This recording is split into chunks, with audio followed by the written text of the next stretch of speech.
Sa ibang balita, sa pagbubukas ng 9th Party Congress ng North Korea, muling nahalal si President Kim Jong-un bilang General Secretary ng Workers' Party of Korea. Malaking bagay ito bilang sinasabing halalan na kasalalay ang magiging direksyon ng North Korea sa susunod na 5 taon.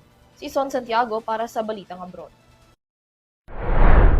Muling inihalal ang North Korean leader na si Kim Jong-un bilang General Secretary ng ruling Workers' Party of Korea sa pagbubukas ng ika-9 na Party Congress ng bansa. Ang Party Congress na ginaganap kada 5 taon ang itinuturing na pinakamahalagang political gathering sa North Korea. Dito itinatakda ang direksyon ng bansa para sa susunod na 5 taon sa iba't ibang sektor at inihahalal o itinatalaga ang mga matataas na opisyal ng partido upang mapanatili ang katapatan sa liderato. Ayon sa State News Agency ng North Korea, sa ilalim ng pamumuno ni Kim, mas pinaigting umano ng bansa ang kanilang war deterrence, partikular ang pagpapalawak ng nuclear weapons program bilang sentro ng kanilang pambansang depensa. Kasabay nito, inilatag din ni Kim ang mga layuning pang-ekonomiya para sa susunod na 5 taon.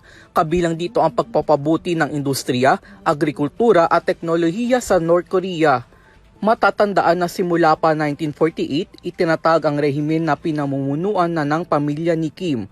Wala ring oposisyon sa North Korea at kontrolado ng ruling party ang lahat ng sangay ng pamahalaan. Si Kim Jong-un naman ay namuno sa bansa mula noong 2011 matapos pumanaw ang kanyang ama. Samantala may mga ulat na posibleng inihahanda ni Kim ang kanyang anak na babae para sa posibleng pagmamana nito ng liderato sa hinaharap. Nagpahayag naman ng pagbati si Chinese President Xi Jinping at nagpahayag ng kanyang hangarin na mas palalimin pa ang ugnayan ng China at North Korea.